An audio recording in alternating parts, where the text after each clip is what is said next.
That woman is about to steal $86 million. And every one of you is going to help her. You were fired last night, Mr. Renfro. Security is already on the way. Good. Then I have until they get here. Last night you fired me over $9. A $9 mistake in the books. This morning I am going to show you the $86 million that $9 was hiding. Gerald, I have a bank to run. I do not have time for a man we let go last night walking in here angry. She's right. I am angry. And she is the reason.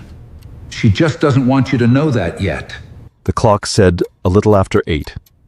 The books had to be signed and closed by 10.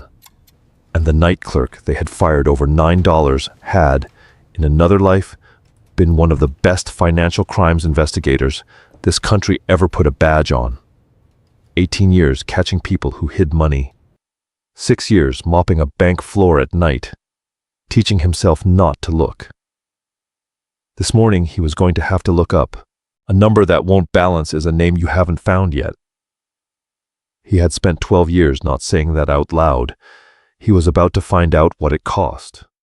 12 hours earlier, on the operations floor, 2 levels down, Dennis Poole put a single sheet of paper in front of Otis Renfro and told him to make a number disappear.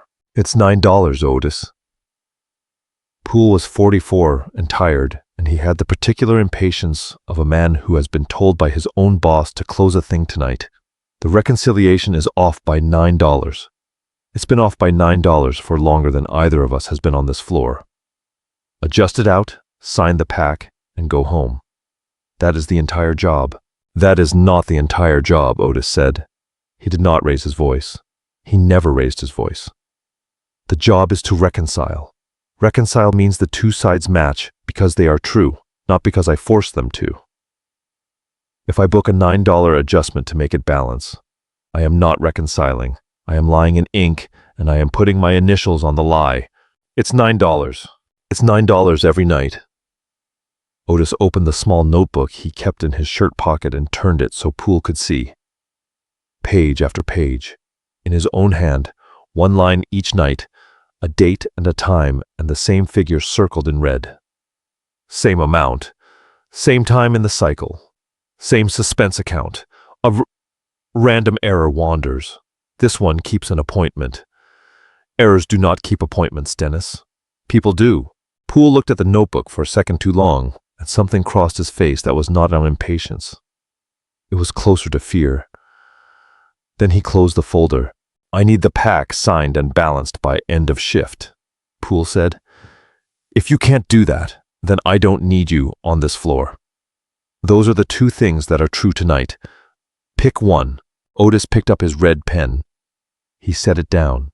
He looked at the $9 one more time, the way you look at a door you have walked past every day for 6 years. "I'm not signing it," he said. "Then clean out your desk." That is how it works in a building like that, on a night like that. They will fire a man over $9 sooner than admit the $9 is the only honest number in the building. He almost did the other thing. That is the part he would not tell anyone later, not even his son, because it shamed him more than the firing did. For about a minute, standing at his desk with a cardboard box, Otis Renfro decided to adjust himself out. He would balance his own conscience the way he had been told to balance the ledger. He would book the loss, force the two sides of himself to match, and go home. Because he had a 13-year-old at home who needed a father with a paycheck, more than he needed a father who was right about $9. He had done exactly that once before. 12 years ago, he had forced himself to balance, and a woman named Ramona Keys had paid the difference. He was putting the notebook in the box when a voice behind him said, "Why is it always the same $9? Yeah. Her name was Tessa Rowe.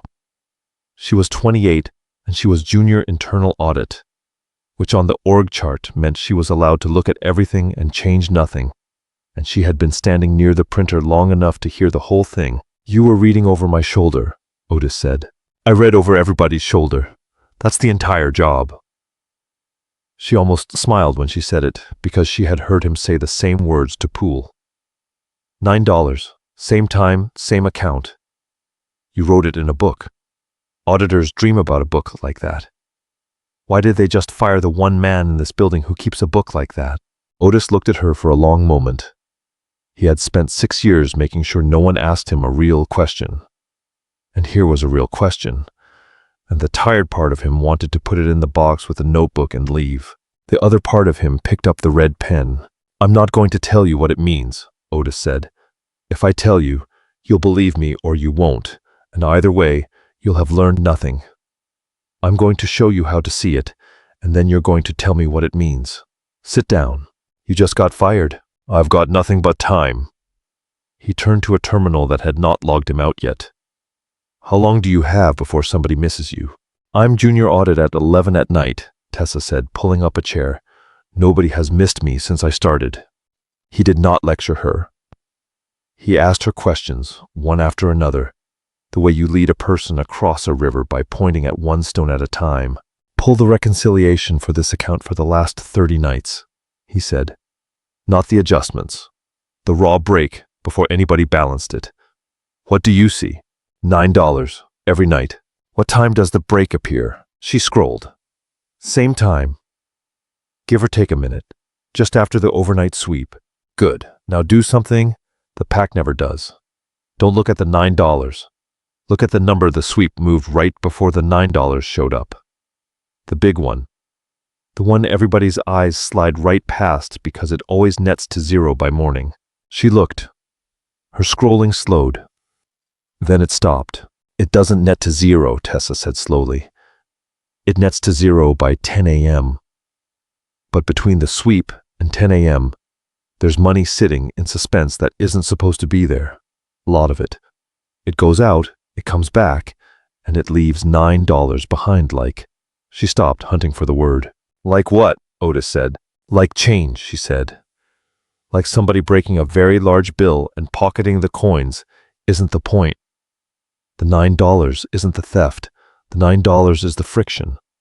It's what rubs off when you move something heavy across the same floor every single night. Otis sat back. For the first time in 6 years, something in his chest that had been clenched came loose by a single degree. Now you know what it means, he said. I didn't tell you. You said it. That's the only kind of knowing that holds up. He tapped the notebook. A number that won't balance is a name you haven't found yet. Somebody taught me that a long time ago, and I spent 12 years pretending I had forgotten it. Tonight, I remember. They worked until the windows went from black to gray. What Tessa had felt in her gut, Otis made her prove, stone by stone, because a feeling is not a finding, and he had learned the difference the hard way.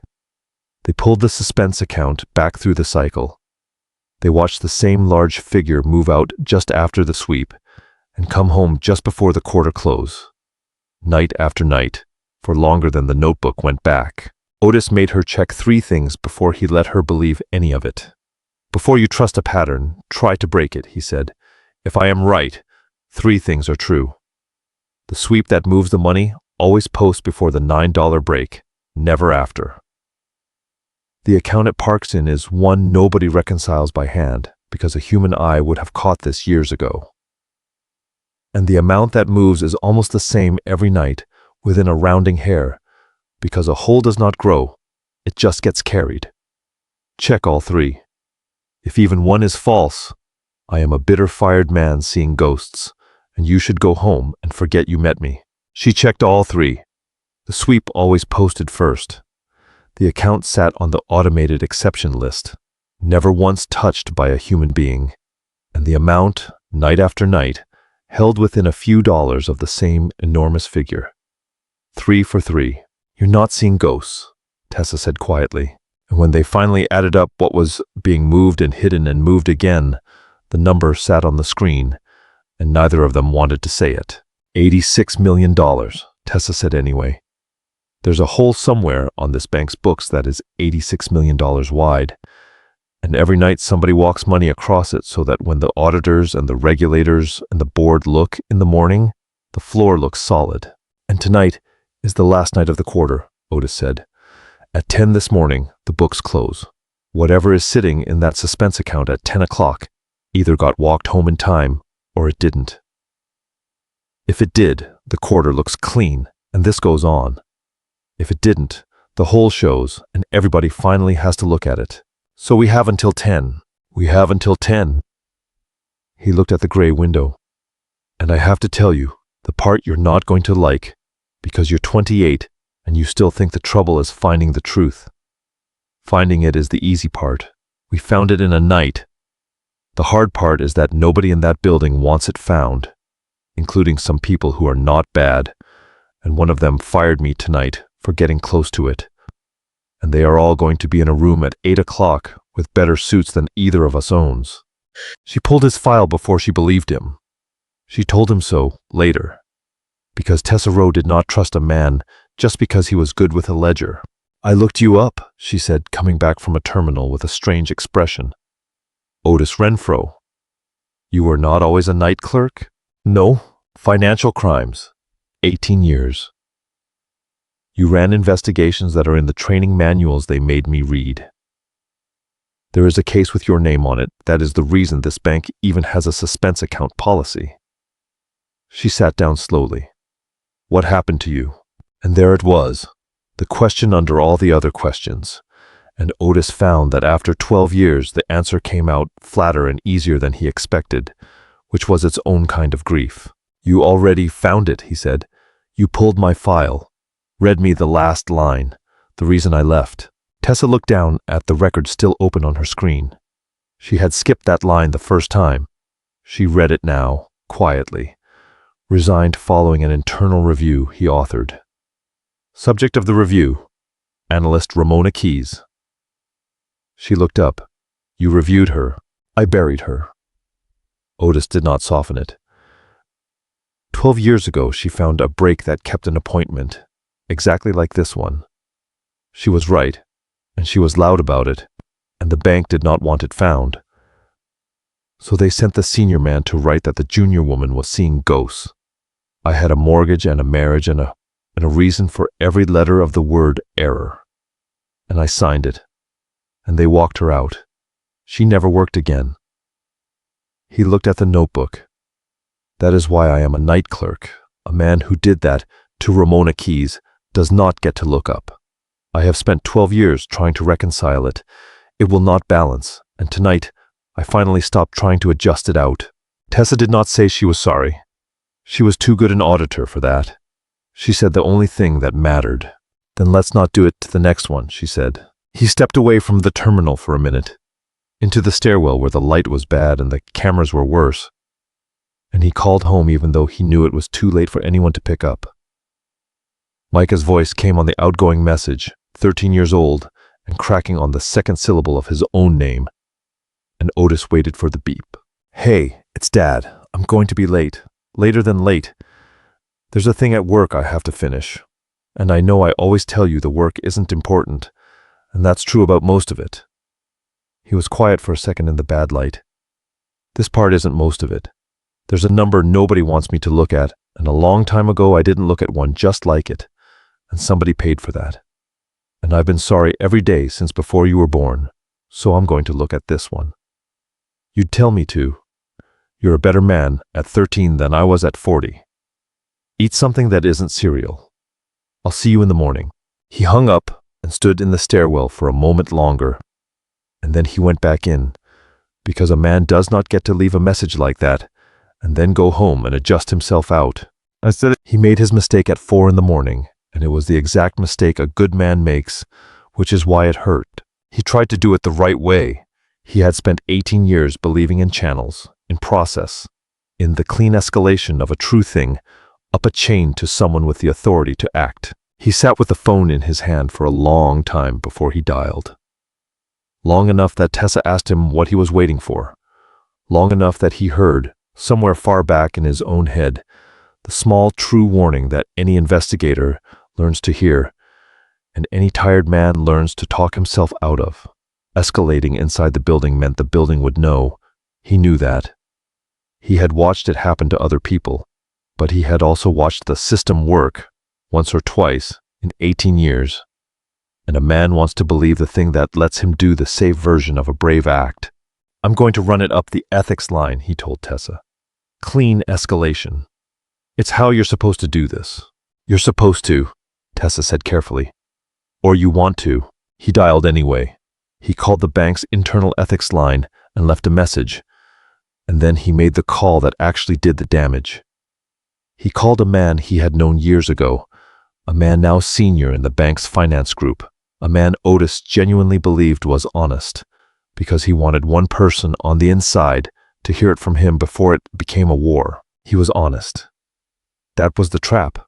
He was honest and he was loyal, and the two are not the same thing, and the man's first loyalty was to Meredith Stroud, who had mentored him, promoted him, and trusted him.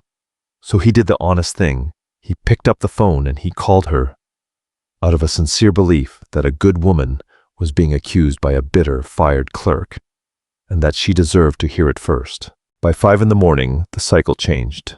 Tessa saw it first. The sweep moved early, she said, staring at the screen. The money's moving now. She's not waiting for the last minute anymore. She knows. Otis, somebody told her. And now she's walking it home 4 hours ahead of schedule. I told her, Otis said. His voice was very quiet, not on purpose. But I did. I picked up the phone and I did the thing I have always done. I trusted the process, and the process runs straight through her. He closed his eyes. I tipped her off. I gave her a head start. You're about to do it again, Tessa said, and she was not cruel, but she was not soft either. You're standing there deciding it's hopeless, so you can put your book back in the box and go home a tragic, honest man. I have watched you do it twice tonight. You adjusted yourself out at your desk, and you're doing it again, right now. You told me a story about a woman you let them erase because it was easier. So tell me, Otis, is this the part where you erase this one too? Or is this the part where you finally don't? The floor was very quiet. Somewhere in the building, $86 million was walking home in the dark. Get me the audit committee chair's calendar, Otis said. There's an emergency I need to be the reason for. They tried to buy him before they tried anything else, because that is always cheaper. Dennis Poole came back onto the floor a little before 6, and he did not look like a man who had fired anybody. He looked like a man who had been handed a script he did not write and told to read it.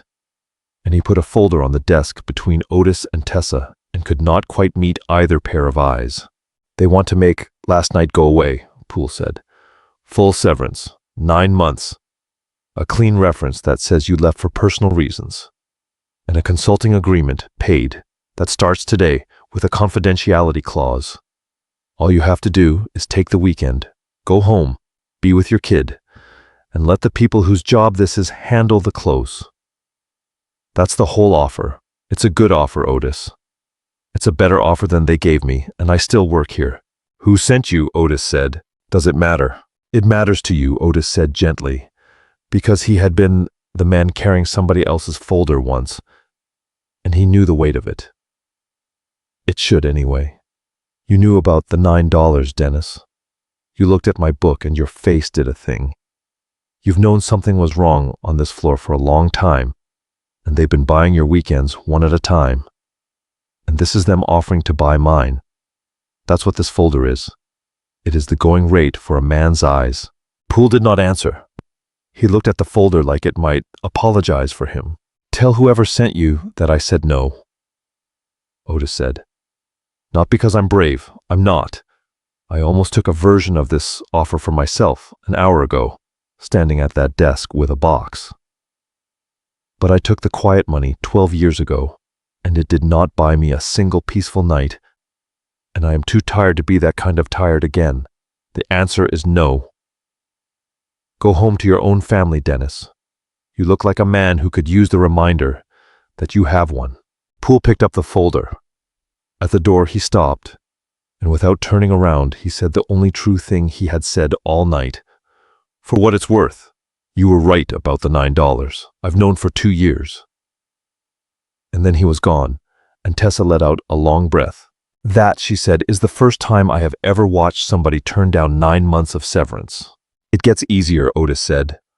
It only has to be the hardest thing you have ever done the first time. Yes. The person moving the money was not a thief. And that was the thing that made the morning so much harder than a theft. They understood it fully around 6, when they finally traced the hole back to its source, and found not a stream of money going out to some island account, but a wound. A division under Meredith Stroud had taken a catastrophic loss the year before. A bet that went wrong in a way that would have been survivable if it had been disclosed the day it happened. It had not been disclosed. And every night since, the 86 million had been walked across the gap so that the loss never appeared on a single day's books, buying time, 1 quarter at a time, for the division to earn its way back to solid ground. She's not stealing it, Tessa said. She sounded almost betrayed by how much sense it made. She's hiding a loss. There's no offshore account. There's no yacht. She took a hole she inherited or made, and instead of reporting it and triggering a run that wipes out every depositor and every teller and every person who keeps their rent money in this bank, she has been standing in the gap herself, in the dark, for a year, moving the same money in a circle, convinced she is the only adult keeping the whole thing from coming down. Tessa sat back from the screen like it had burned her. I wanted her to be a monster, she said quietly. It would be so much easier if she were a monster. I have been up all night, building a case against a thief. And it turns out I have been building it against the only person in this building who is willing to lose sleep over 1,100 strangers. She looked at Otis. That is so much worse. Why is that so much worse? Because a thief, you just stop, Otis said. A person who is wrong for a good reason, you have to grieve. And she might be right, Otis said. That was the sentence that stopped both of them. Because he was not saying it to be fair. He was saying it because it was the truth. And the truth had teeth. If we walk into that room at 8 o'clock and we name her, Otis said, and the board does the correct thing and discloses an $86 million hole before the quarter closes, there is a real chance we cause the exact disaster. She has spent a year of her life preventing a run, layoffs, people who did nothing wrong losing their savings. She has been carrying that so it would not fall on them, and we are about to make it fall on them, in daylight, with her name on it.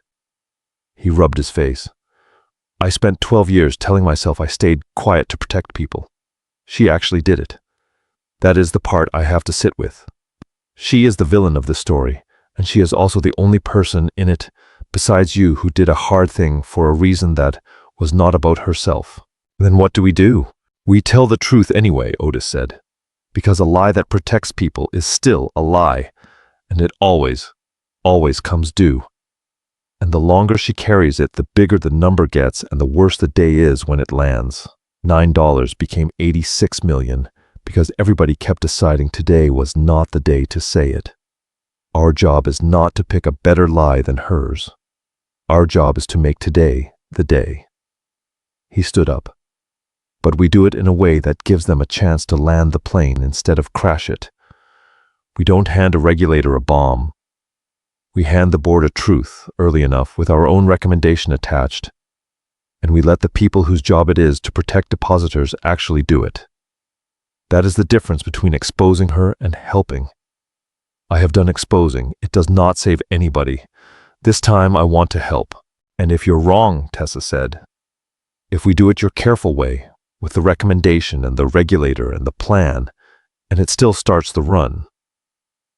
If those 1,100 people lose their jobs anyway, and some of them find out it was a fired night clerk and a junior auditor who lit the match, can you carry that? No, Otis said. I can't carry that. Nobody could. But here is the thing I finally understand at 52 that I did not understand at 40. I do not get to decide to lie to people to protect them from a truth about their own money. That is not mine to decide. It was not Stroud's to decide either. And she is drowning in what it costs to have decided it anyway. The run might come. If it comes because a division lost $86 million and hid it, not because 2 people finally said so out loud. I am done being the man who thinks he is kind enough to be trusted with other people's truth in the dark. That job is already taken, and look what it did to her. He picked up the notebook. We give it to the light, and we help the light handle it well. That is the most anyone honest gets to do. Tessa looked at him for a long moment, and then she nodded, and it was not the nod of a person who had been convinced. It was the nod of a person who had decided to be brave anyway, which is the only kind that counts. And at 8 o'clock, he walked into the audit committee meeting he had caused, in the coat he had cleaned out his desk in, and Gerald Ainsley told him to leave. Ainsley was 62, and he chaired the audit committee, and he had built a long career on the sound principle that most alarms are false, and most alarmists are difficult people. And he looked at a fired night clerk standing at the foot of his table, and he made the call his whole career had trained him to make. I don't know how you got onto this floor, Ainsley said, but you were separated from the bank last night for cause. This is a closed session of the audit committee on the morning our quarter closes. Whatever grievance you have, there is a process. I called the process at 4 this morning, Otis said. The process called Meredith Stroud at 4:15. That is why the money that has been moving at 9 a.m. every day for a year started moving at 5 o'clock today. You can pull the timestamps. That is not a grievance. That is the sound of somebody hearing me coming. Meredith Stroud was sitting halfway down the table, and she did not flinch, because she was very good, and she said the reasonable thing, which is always the most dangerous thing in a room like that. I have no idea what this man is talking about, Stroud said, and I would gently point out that a person we fired last night for refusing to do his job has a fairly obvious motive for walking in here on close morning with a story. Gerald, we have a quarter to close. I have work to do. So do you. And that was almost the end of it. That is how these things almost always end. A reasonable executive, a difficult ex-employee, a busy morning, and a chairman who wants the alarm to be false. Otis could feel the room deciding, the way he had watched a room decide about Ramona Keyes 12 years ago. And he understood that he had exactly one move, and it was not to argue. It was to make them see it. And I'm not going to ask you to believe me, Otis said. Belief is not evidence. I'm going to ask you to watch a clock and a screen for 11 minutes, and then you can decide. We are not doing a demonstration, Stroud said. Then you have nothing to worry about, Otis said, because if I'm wrong, nothing will happen, and you can have me arrested for trespassing, which honestly would be a mercy compared to my week. A few people at the table almost smiled, and that was the crack he needed, because you cannot make a room see anything until it is willing to look. Ms. Rowe, put it up. Tessa Rowe stood up. She was 28, and she was junior audit, and her hands were not entirely steady, but her voice was, and she put the reconciliation up on the screen at the end of the room. This is the suspense account, Tessa said. This is the raw break, before any adjustment. For the last year, at almost the same minute every morning, this number goes off by exactly $9 right after a large sum passes through and comes back. I am going to tell you, before it happens, when the next break will post, and how much it will be. Then you are going to watch it post. I am not asking you to trust the fired man or the junior auditor. I am asking you to trust the ledger. The ledger has no motive. She put a figure on the screen. $9. She put a time next to it. A minute still 2 minutes away. The room, despite itself, watched the clock.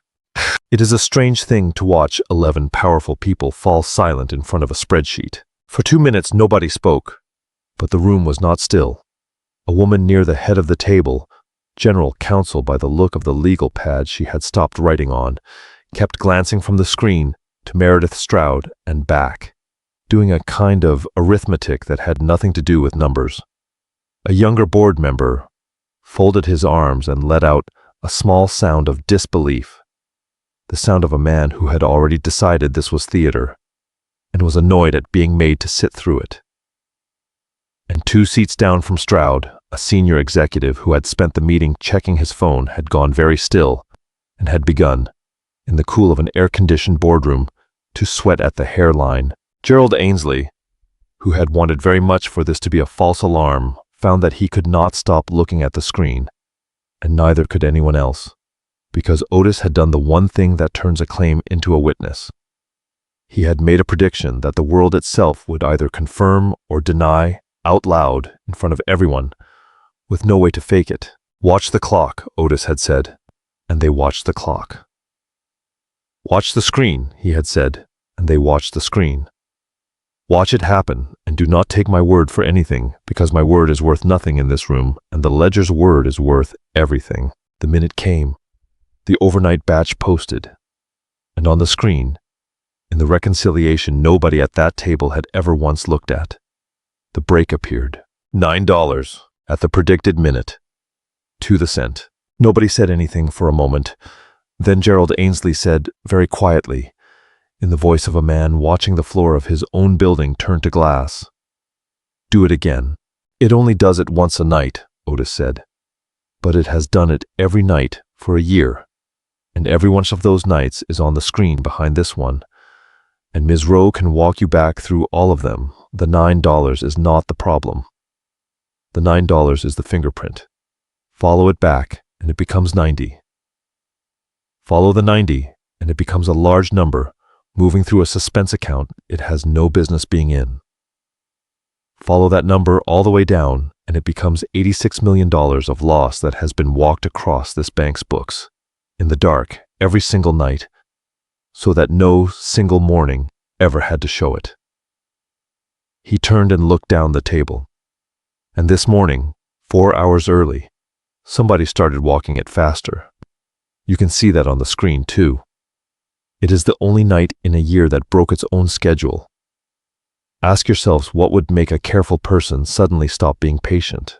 Every eye in the room went, slowly, to Meredith Stroud. She did not break the way people break in the versions of this that are less true.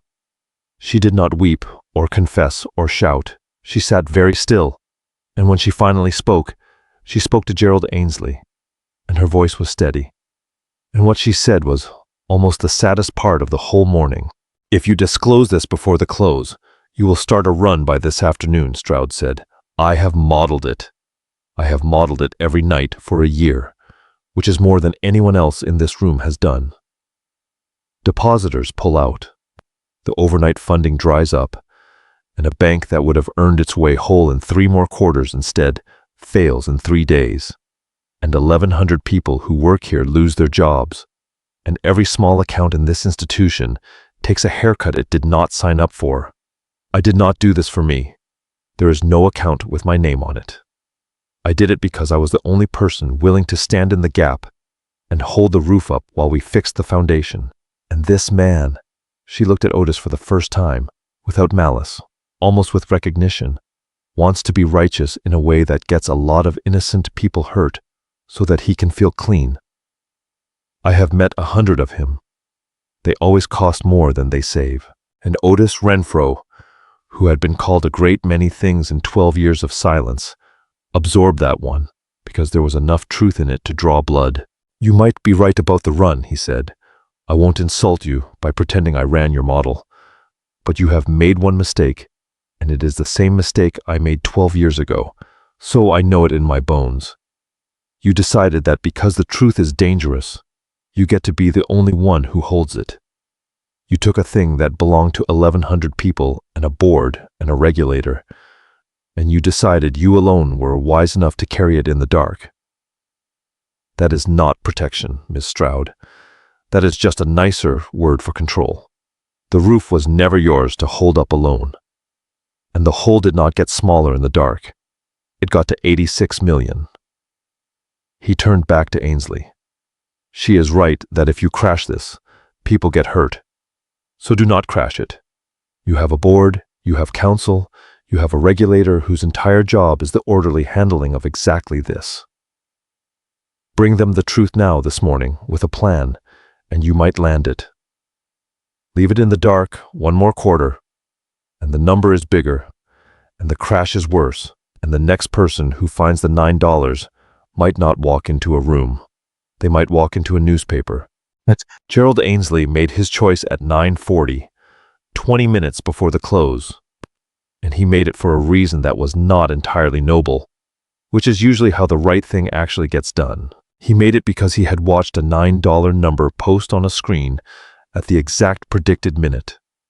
And he understood, as a man who had signed a career's worth of documents attesting that he had exercised diligent oversight, that there was now a fired night clerk and a junior auditor in a room full of witnesses who had all seen the same thing he had seen. He could be the chairman who had the truth handed to him 20 minutes before the close and chose to let the quarter shut clean over it. Or he could be the one who stopped the clock. Only one of those men survives a deposition. "We're not closing the quarter at 10, Ainsley said.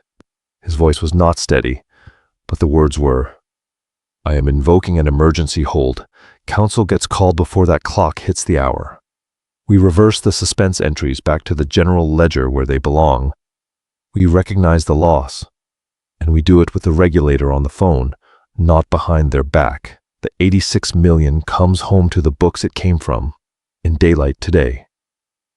He looked down the table, and Ms. Stroud's name goes on the filing, not because I think she did it to get rich. I do not. But she moved that money, and the filing records who moved it. And for once in this building, a number is going to have the correct name attached to it. It was not clean. Nothing about it was clean. But at 9:50, 10 minutes before the quarter would have closed over an $86 million lie, the entries began to reverse, and the money that had been walking in a circle, in the dark for a year, came home to the ledger it belonged on, in the light, with a name on it. Otis Renfro had moved $86 million, and he had named her. He told them about Ramona Keys before he left the room, and he did it because it was the bill, not because it fixed anything. There is a name that belongs in the record of this morning that none of you will find in the entries, Otis said. The reversals were still posting behind him. 12 years ago, at another bank, a woman named Ramona Keys found a number that would not balance and kept an appointment exactly like this one. She was right, and I was the senior investigator they sent to write that she was wrong, and I did it because I had reasons, and every one of my reasons had a payment attached to it. They walked her out. It ended her.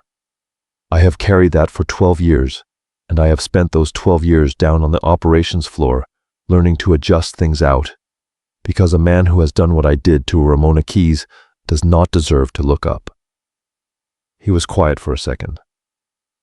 I am telling you this not because it changes anything you have to decide. It does not. Ms. Rowe found the $9. Ms. Rowe held the room. She did the work. I am telling you because I have owed that particular name for 12 years, and this is the only morning I will ever get to pay it, and I would like it read into the record of the one time I finally did the thing I should have done for her. Ramona Keys was right. She was right the whole time about a $9 number, and it cost her everything, and it cost me 12 years to say so. Put her name somewhere it can be found. Nobody in that room fully understood what it cost him. They only understood that a man had said a true and expensive thing out loud once, in front of witnesses, and that some debts can only be paid that way. They offered him his job back before 10:30. They offered him more than his job. Gerald Ainsley found him in the hallway, where Otis was standing near a window with a notebook in his hand. And the offer was the kind a bank makes when it has just realized how close it came and how much it owes the person who stopped it. Head of an investigations function that does not currently exist but will by end of day, Ainsley said. Reporting to the committee, not to management. You would have caught this in a week if we had let you. Name your terms. And Otis Renfro, who had spent 12 years believing he did not deserve to look up, found that the offer frightened him more than it tempted him, and he understood why in the same breath. No, he said, and I want to tell you why, because the why matters. 12 years ago I had a title like the one you're describing, senior, trusted, reporting up, and when they needed a number to go quiet, they came to the man with the title, because that is what a title is for. It is a thing they can lean on when they need you to balance something that should not balance. If I take that office, reporting to this committee, then some On some morning 3 years from now, when the number that will not balance is inconvenient to somebody I answer to, they will come to me, and they will use my own good name to make it go away, and I will be tired, and I will have a mortgage again, and I will tell myself I earned the right to make one exception. He shook his head slowly. I know that man. I was that man. The only version of me I trust is the one on the night shift who has nothing left to protect. Give me the office, and in 3 years, you rebuild the exact machine that made Meredith Stroud. So no. Thank you for asking, like, I'm a person. That is more than I got last night. Then what do you want? You saved this bank. You are allowed to want something. Otis thought about it. Outside the window, the city was going about its morning, 1,100 people at their desks who did not know how close they had come, small accounts, full of rent money that were going to be handled in daylight now instead of gambled in the dark. He did not know how it would end. The hole was real. The regulator was on the phone. Some hard quarters were coming, and some of what Stroud had feared might still happen, only now with people who were paid to manage it, doing so with their eyes open. It was not a victory, it was just the truth. Finally set down where it could be worked on. I want you to keep the demonstration, Otis said, the clock and the screen. The next time somebody on this floor tells you a number is too small to matter, I want you to remember you watched $9 turn into 86 million in 11 minutes. That's all. Everything else you'll figure out or you won't. He found Tessa Rowe by the elevators, and he took the notebook out of his pocket and the red pen with it. You held the room, Otis said. 28 years old, junior audit, and you stood up in front of the whole committee and told them to trust the ledger over the fired man who taught you. Do you have any idea how rare that is? I spent 18 years around people who investigate for a living, and I could count on one hand the ones who would have done what you did this morning. You handed me the ledger, Tessa said. I just read it out. I handed you the ledger because you already knew how to read it. I just stopped you from looking away. He held out the notebook and the pen. Now you keep the book. She took it the way you take a thing you understand is heavier than it looks. She did not open it. She turned it over in her hands. The worn cover, the red ink bleeding through from years of circled nines. One rule, Otis said. First page. Never adjust out a break you can't name. Ramona Keyes taught it to a room that took it away from her, and I let them. Now it's yours. When the time comes, hand it down. That's a lot to put on a Tuesday, Tessa said, but her eyes were wet, and she held the book against her chest like it was warm. Say, he got home a little before noon, before Micah left for the afternoon shift at the pool, where a 13-year-old is allowed to guard the shallow end and nothing else. You're home, Micah said, in your work clothes, in the daytime. Did you get fired? Yes, Otis said. He hung the coat by the door, the coat he had cleaned out, his desk in, the coat he had named a woman in. And then I got fired, and then I told them no. It was a long night. That doesn't make any sense. No, Otis agreed. It really doesn't. He sat down at the kitchen table across from his son, and for the first time in 6 years, he did not feel the particular tiredness of a man who has spent his day looking at the floor. He felt the ordinary tiredness of a man who has done a hard thing and finished it. Somebody at the bank was hiding something, a big number, and it left a little mark every night, a tiny one, $9, and everybody was trained to wipe the mark away. And I stopped wiping it. $9, Micah said. You almost got us in trouble over $9. $9 is never $9, Otis said. A number that won't balance is a name you haven't found yet. Remember that one. It's the only thing I know that's worth teaching you. Micah considered this with the deep skepticism of the young. Is that on a shirt somewhere? It's in a notebook, Otis said. But I gave the notebook away this morning to somebody who's going to need it more than I do. He reached across the table and put his hand on the back of his son's head for a second, the way he used to when the boy was small enough to carry. I'll write you your own. Outside, the morning went on. ordinary and bright, over a bank that was going to have some hard quarters now that its floor was made of the truth instead of the dark. And at a kitchen table across town, a man who had spent 12 years learning to look down sat with his son in the middle of the day and looked up, and did not need anyone to tell him he had finally, after all this time, refused to adjust himself out. He had found the name. He had said it out loud. Whatever came next, it would come in the light.